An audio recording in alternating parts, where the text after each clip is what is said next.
오늘 우리에게 주신 하나님 말씀은 마가복음 3장 1절부터 6절까지 말씀입니다. 한 목소리로 읽겠습니다.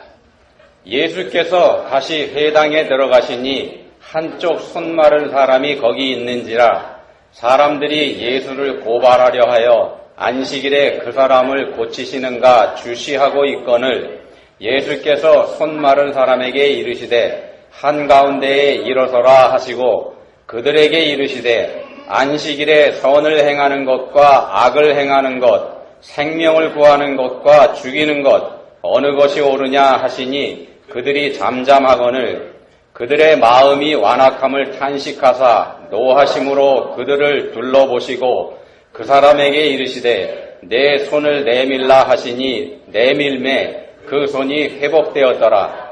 바리새인들이 나가서 곧 헤롯 땅과 함께 어떻게 하여 예수를 죽일까 의논하니라. 아멘. 이스라엘 사람들이 출애굽할 때 애굽에 내린 10가지 재앙 여러분들 다 기억하시죠? 우리가 굳이 외워야 될 필요는 없습니다만 10가지 살펴보면 이렇습니다. 첫 번째가 물이 피로 변하는 재앙이었고요. 두 번째는 이제 개구리떼가 온 천지에 뒤덮이는 그런 거였었고, 세 번째는 애굽 온 땅에 이가 득실거리는 거, 네 번째는 파리떼가 나타나서 다 망가뜨려 버리는 거, 다섯 번째는 가축들에게 돌림병이 생기는 재앙이었었고요. 여섯 번째 재앙은 사람과 짐승에게 악성 종기가 생기는 거였습니다. 일곱 번째 재앙은 우박재앙, 여덟 번째는 메뚜기 재앙, 아홉 번째 재앙은 애굽 온 지역이 3일 동안 캄캄한 흑암에 덮이는 재앙이었습니다. 그리고 마지막 10번째 재앙이 애굽의 모든 집의 장자가 죽는 재앙이었었죠.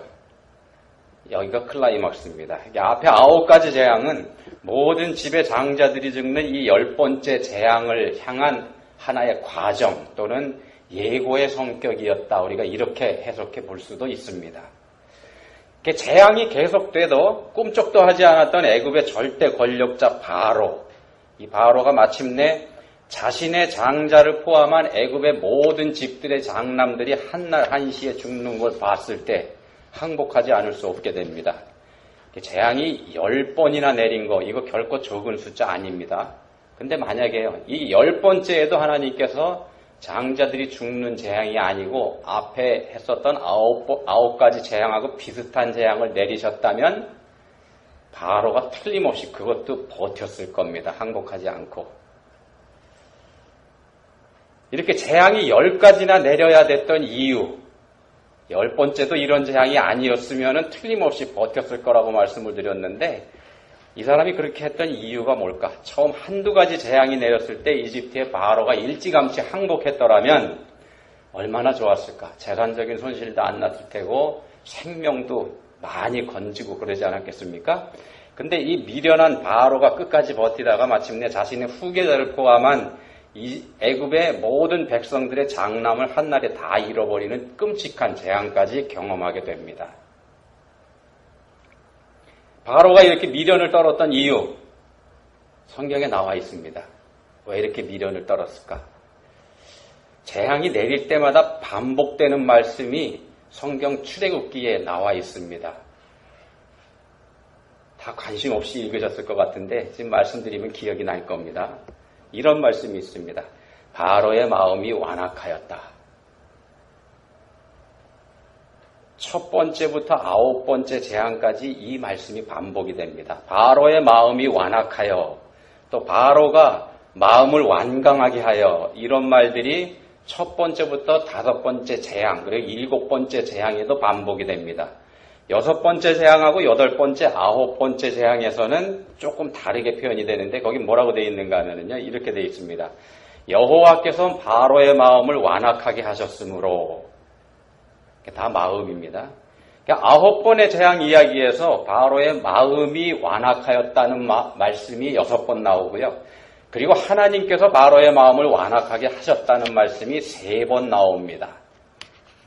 여기서 우리가 조심해야 될 게요, 여호와께서 바로의 마음을 완악하게 하셨으므로 라는 말씀 때문에 바로의 마음이 완악하게 된 이걸 하나님께로 책임 돌리면 안 된다는 겁니다. 이거 조심해야 됩니다. 이 말씀은 하나님께서 바로가 회개하지 못하도록 방해를 하셨다거나 또 막으셨거나 부추겼다는 그런 뜻이 아니라는 겁니다. 사람이 자신의 마음을 완악하게 하면 하나님께서도 그 사람 그냥 내버려 두신다는 뜻입니다. 바로가 마음을 완악하게 했을 때 하나님께서는 그 사람이 그냥 제멋대로 그렇게 하도록 내버려 두신 겁니다. 그게 성경이 여호와께서 바로의 마음을 완악하게 하셨다고 표현하는 그 뜻입니다. 강제로 바로의 마음을 하나님께서 돌려놓지 않으신다는 겁니다. 자유의지를 주셨으니까는요. 첫 번째 재앙에서부터 성경에서 여호와께서 바로의 마음을 완악하게 하셨으므로 라고 기록하지 않은 이유도 여기에 있습니다. 결국 마음이 완악해지는 건 마음을 닫아버린 당사자한테 그 책임이 있다는 말씀입니다. 자기 책임입니다. 그런 사람은 하나님께서도 그냥 내버려 두시는 겁니다. 마지막 10번째 재앙에도 마찬가지입니다. 거기도 비슷한 말씀이 나옵니다. 출애굽기 14장 5절에 이렇게 말씀합니다. 10번째 재앙 이후입니다. 이스라엘 사람들이 애굽을 떠나고 난 이후 바로와 그의 신하들이 그 백성에 대하여 마음이 변하여 이르되 우리가 어찌 이같이 하여 이스라엘을 우리를 섬김에서 놓아보내었는가. 여기서도 마음이 변하여 이렇게 말씀하고 있어서 마음을 지적합니다. 마음. 바로는 하나님께 항복하고 이스라엘 사람들을 풀어주긴 했지만 곧바로 후회합니다. 마음이 완악하기 때문입니다. 애굽 땅에 큰 재앙이 내리게 된 거, 이게 애굽의 절대 권력자인 바로의 완악함 때문입니다. 마음이 완악한 게 문제였다는 말씀입니다. 마음이 문제입니다. 그러니까 오늘 본문 말씀에 마음이 완악한 사람들이 등장하기 때문에 이 말씀을 먼저 드렸습니다. 예수님께서 한쪽 손을 사용하지 못하는 사람을 고쳐주시는 자리에 마음이 완악한 사람들이 있었습니다. 바리새인들이죠. 이 사람들은 예수님께서 안식일에 병자를 고쳐주시는지 이거 감시합니다. 만약에 안식일인데도 이 병자를 고치는 일을 하신다면 예수님이 안식일을 범했다고 해서 고발을 할 참입니다. 그래서 감시합니다. 예수님께서 이 사람들 마음을 모르실 리가 없죠. 그래서 그 사람들의 생각을 바로잡아 주시고 그들이 올바른 믿음을 갖게 해 주시려고 하시는 게 오늘 본문 말씀입니다. 그렇지만 마음이 완악한 이 사람들, 예수님의 가르침을 따르기보다는요, 오히려 그 예수님을 죽여 없애버리려는 모의를 시작하게 됩니다. 마음이 완악하기 때문에 이렇게 됩니다. 마음이 완악한 게 이렇게 무섭습니다. 본문을 살펴보면서 마음이 완악하게 되는 거, 이거 한번 생각해 보겠습니다. 마음이 완악하면 왜 문제인지 이거 한번 살펴보고요. 왜 마음이 완악하게 되는지 이것도 한번 살펴보도록 하겠습니다. 먼저 마음이 완악하면 왜 문제가 되는지 이것부터 보겠습니다. 마음이 완악하면 왜 문제인지. 본문 6절에서 이렇게 말씀합니다. 바리새인들이 나가서 곧 헤롯 땅과 함께 어떻게 하여 예수를 죽일까 의논하니라. 예수님을 주시하다가 안식일을 범하는 현장을 목격하면 안식일을 범한 죄인이라고 고발하려던 사람들이 오히려 예수님의 말씀 한마디에 할 말을 잃어버렸지 않습니까? 예수님에게 보기 좋게 당한 겁니다. 이렇게 되니까 나가서 헤롯 땅과 모의를 했다. 이렇게 본문에서 말씀을 합니다. 이 말도 안 되는 상황입니다. 이게. 바리새인과 헤롯 땅 사람들 질적으로 다르기 때문에 서로 어울릴 수가 없는 사람들이기 때문에 그렇습니다. 아니, 어울려서는 안 되는 사람들이기 때문에 그렇습니다. 바리새인들은 자타가 공인하는 거룩한 사람들입니다. 율법을 완전하게 지키는 걸 자랑하는 사람들이죠. 그렇기 때문에 가장 완전한 유대교인이다. 이렇게 얘기할 수도 있는 사람들입니다. 바리새라고 하는 말 자체가 구별된다는 뜻입니다. 이 자신들은 율법을 대충 지키거나 아예 지키지 않는 일반인들하고는 구별된 거룩한 무리라는 뜻이, 그런 자부심이 바리새라는 말에 들어가 있습니다. 그래서 율법을 지키지 않는 일반인들과 자기들을 분명하게 구별합니다. 자기들끼리만 어울립니다. 자신들처럼 율법을 제대로 지키지 않는 일반인들을 향해서 죄인 이렇게 얘기합니다. 사람 대우도 해주지 않습니다. 일반인들에게조차. 자신들만이 거룩하고 다른 사람들은 더럽다 그럽니다. 일반인들과 함께 식사하는 건 물론이고 같은 자리에 함께 앉지도 않습니다. 그런 죄인들과 무슨 일을 함께 한다는 거, 이거 생각조차도 할 수 없는 일입니다. 근데 그런 사람들이 헤롯 땅과 의논한다고 본문에서 말씀을 합니다. 헤롯 땅이라고 하면은요, 당시에 갈릴리 지역을 통치하고 있던 분봉왕 헤롯 안디바를 지지하는 유대인들을 가리키는 말입니다.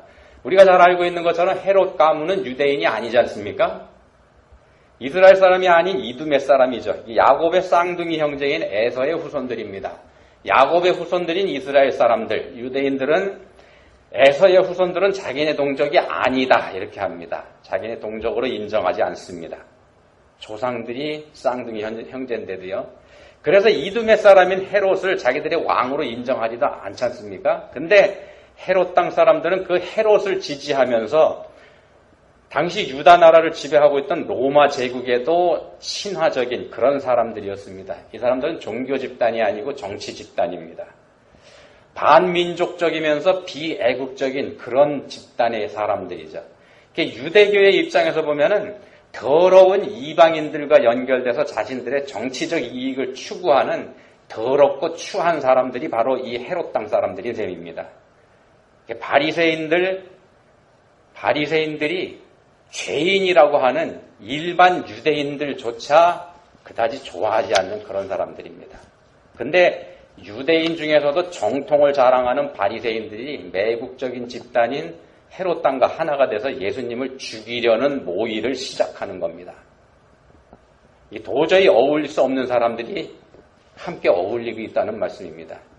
목적이 같기 때문이죠. 바리새인들의 입장에서 보면은요, 예수님은 안식일을 무력화하려는 이단이기 때문에 없애버려야 된다 이렇게 생각을 하고 있고, 헤롯 땅 입장에서 보면 자신들의 이익을 챙기고 있는 이 갈릴리 지역사회를 불안하게 할 가능성이 있기 때문에 일찌감치 제거해버려야 할 사람이다 이렇게 생각을 하는 겁니다. 이게 제거해버려야 된다는 목적에서 일치하기 때문에 말도 안 되는 연합을 이 두 부류가 시작을 한다는 겁니다. 마음이 완악해지면 바로 이런 문제가 생깁니다. 마음이 완악해지면. 말도 안 되는 일, 절대로 그래서는 안 되는 일도 저지르게 된다는 말씀입니다. 목적이 수단을 정당화한다 이렇게 주장하기도 합니다. 나라와 사회의 안정을 위한 일이라 그러면 그 과정이 조금 잘못된다고 해도 문제될 게 없다 이렇게 주장하는 것들이 이런 데 해당이 됩니다. 우리 믿는 사람들 중에서는요, 하나님 일을 이해하는 일이라면 거짓말 조금 하는 거 그럴 수도 있다 라고 하는 것들이 여기에 포함이 됩니다. 아닙니다. 그거 잘못된 겁니다. 목적이 수단을 정당화하지 않습니다. 그건 공산주의자들이 주장하는 겁니다. 하나님을 위하는 일이라면 무슨 일이든지 저질러도 된다는 말씀 성경 어디에도 없습니다. 교회 일을 한다는 명목으로 가정은 전혀 돌보지 않는다든지, 하나님의 일을 한다는 명목으로 질서를 깨뜨리고 법을 무시한다든지, 성경 말씀대로를 주장하면서 사람을 무시한다든지 이런 거 다 잘못된 겁니다. 이런 것도 있습니다. 어떤 사람들은 교회가 사회에 대한 책임을 져야지 된다 이렇게 얘기합니다. 타락한 사회를 깨끗하게 만들어야 될 책임이 있고 굶주리는 이웃을 구제해야 할 책임이 교회에 있다. 교회가 그걸 감당하지 않으면, 그 역할을 하지 않으면 잘못된 거다 이렇게 말합니다. 또 반대로 말하는 사람들도 있습니다. 어떤 사람들은 교회가 사회와 정치에 참여하는 거 이거 성경적이 아니기 때문에 신앙의 순수성을 지키려면 절대로 정치에 관여해서는 안 된다 이런 입장을 얘기하기도 합니다. 둘 다 틀린 말 아닙니다. 둘 다 틀린 말 아닙니다. 둘 다 맞는 말이고 일리가 있습니다. 성경적인 근거도 양쪽 다 있습니다. 다만 자신들의 입장을 내세워서 다른 쪽을 비난하거나 정죄한다면 그러면 본문에 나오는 바리새인들처럼 돼버립니다. 마음이 완악하기 때문입니다. 마음이 완악하면 하나님도 죽여버리게 됩니다. 마음이 완악해져서 다른 사람의 말에 귀를 닫아버리는 것, 이게 문제라는 말씀입니다. 말씀이 문제가 아닙니다. 적용에도 문제가 없습니다. 그렇지만 마음이 완악한 상태에서의 적용, 이게 문제가 되는 겁니다. 마음이 완악하면 자기가 하나님이 되는 거기 때문에 그렇습니다. 우리를 살리기 위해서 자신을 버리신 예수님께서 하셨던 방법하고 완전히 반대입니다. 그렇게 하는 게. 이 사람들은요, 결국 성자 하나님이신 예수님을 십자가에 못 박아버리지 않았습니까? 마음이 완악한 사람들이 그렇게 됩니다. 마음이 완악한 게 왜 문제인지 좀 살펴본 겁니다. 이번에는요, 왜 우리의 마음이 완악하게 되는지 이거 한번 보겠습니다. 본문 4절에서 이렇게 말씀합니다. 안식일에 선을 행하는 것과 악을 행하는 것, 생명을 구하는 것과 죽이는 것, 어느 것이 옳으냐? 여기서 예수님께서는 하는 것 두 가지를 말씀합니다. 하는 것 두 가지.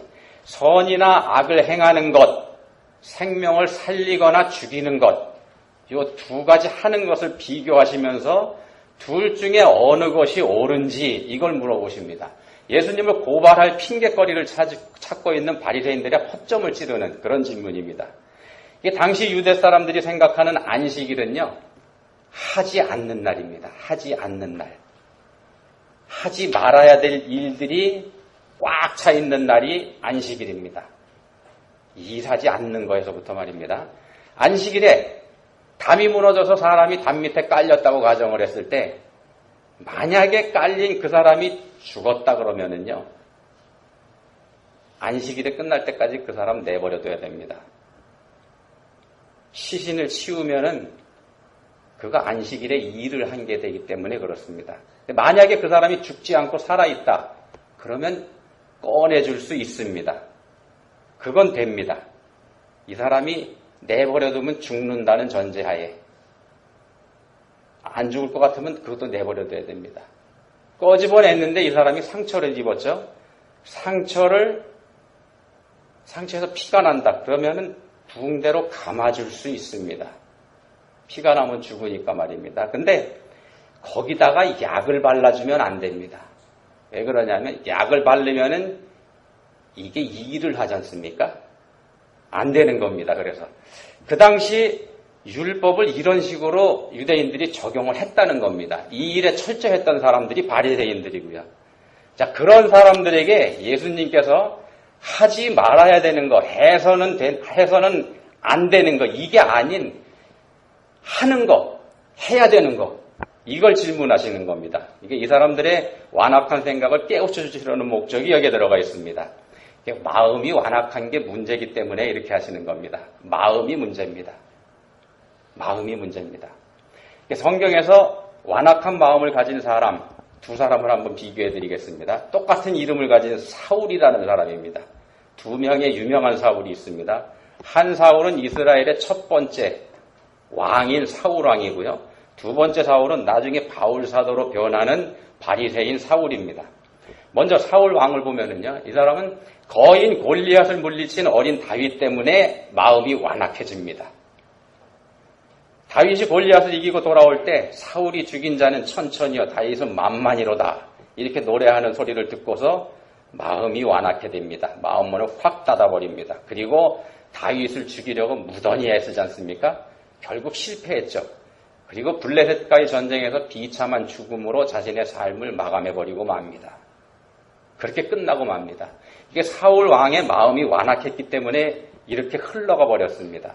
그러니까 마음이 완악하다 보니까 어느 것이 옳은지 분별하지 못한 겁니다. 마음이 완악해 되면 옳고 그름을 제대로 분별하지 못하게 됩니다. 자기가 하는 일, 자기가 생각하는 일, 이게 항상 옳다고 믿게 됩니다. 옳다고 믿게 됩니다. 그리고 그것을 믿음이다 이렇게 착각을 하게 되는 겁니다.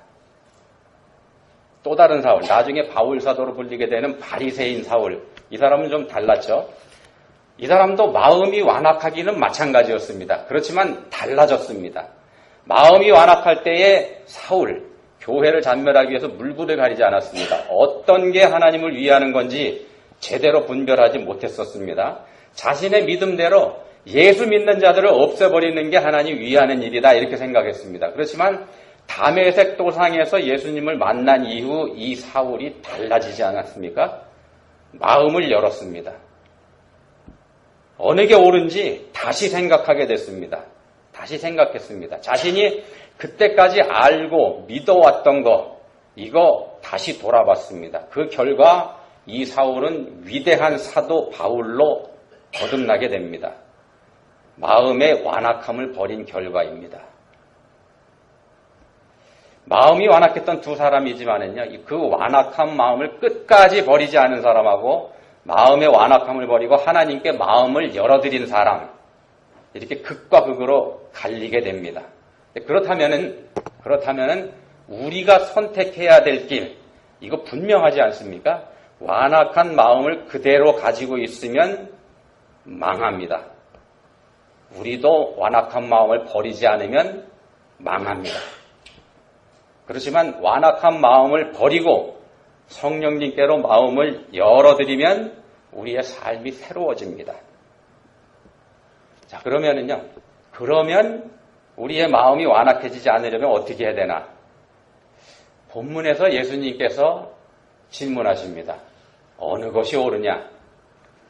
그 예수님께서 오늘 우리에게도 물어보십니다. 어느 것이 옳으냐? 올바른 쪽을 택하는 게 마음이 완악해지지 않는 길입니다.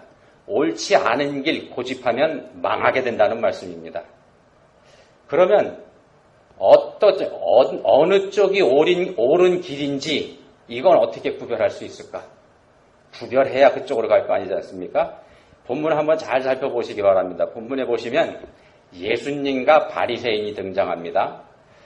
예수님과 바리새인이 대립하고 있습니다. 그러면은 둘 중에 어느 쪽에 옳은 게 있겠습니까? 예수님과 바리새인이 대립하고 있는데 무르나 마나 예수님 쪽이 옳은 길이지 않습니까? 바리새인들의 길은 악한 길입니다. 옳은 길인 예수님을 대적하고 있으니까는요. 그럼 왜 예수님의 길을 옳은 길이라고 하는가? 한번 보시기 바랍니다. 예수님 병든 사람 고치셨습니다. 병들어서 무너져가는 사람을 다시 세워주셨습니다. 죽어가는 사람을 살리셨습니다. 예수님께서 하신 일입니다. 예수님께서 하신 일은 우리를 위해서 예수님 자신을 내어주셨습니다. 예수님을 희생하셨습니다. 그렇지만 바리새인들은 반대입니다. 그 사람 그냥 내버려 두라 그럽니다. 고치지 말라 그럽니다. 세우지 말라 그럽니다.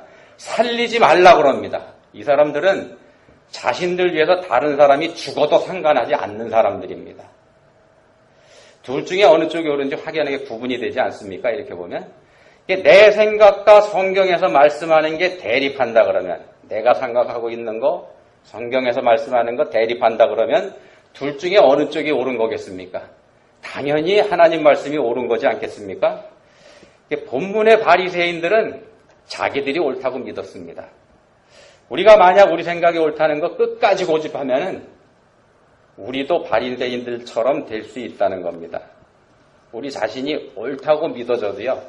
다른 말에도 귀를 기울여야지 되는 겁니다. 그래야 옳은 길을 제대로 분간할 수 있습니다. 그 다른 말이 굳이 성경 말씀이 아니고 다른 사람의 말이라고 하더라도요. 내 의견하고 다른 그 다른 사람의 말이 내가 성경에 비춰서 저 사람 말을 비춰보니까 문제가 없는 말이다. 라고 판단이 되시면 받아들일 줄도 알아야 되는 겁니다. 성경 말씀과 견주어 봐도 문제가 없는데 그런데도 내가 믿는 것만이 옳다고 고집하면 본문의 바리새인들처럼 되는 겁니다. 나한테는 득이 되지만 다른 사람들한테는 손해가 되는 거라면 이런 것들이 문제가 있는 겁니다. 그렇다고 해서 무조건 양보하라는 말씀은 아닙니다. 아무리 사람을 이롭게 하고 세상을 이롭게 세상에 득이 된다고 할지라도 그 방법이 성경 말씀하고 맞지 않는다면 그거 옳은 거 아닙니다. 그때는 내가 옳은 거죠. 말씀에 견주어야 된다는 말씀을 드리고 있는 겁니다. 예수님조차 공생의 초기에 시험을 받으실 때 대비하셨던 게 말씀이지 않습니까? 예수님조차 말씀에 의지하셨습니다.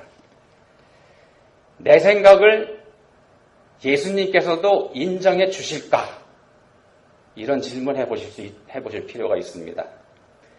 말씀에 비추어서 내가 생각하고 있는 게 문제가 없는가? 이걸 늘 생각하는 자세, 그런 자세를 우리가 가질 때 우리의 완악한 마음이 녹게 됩니다.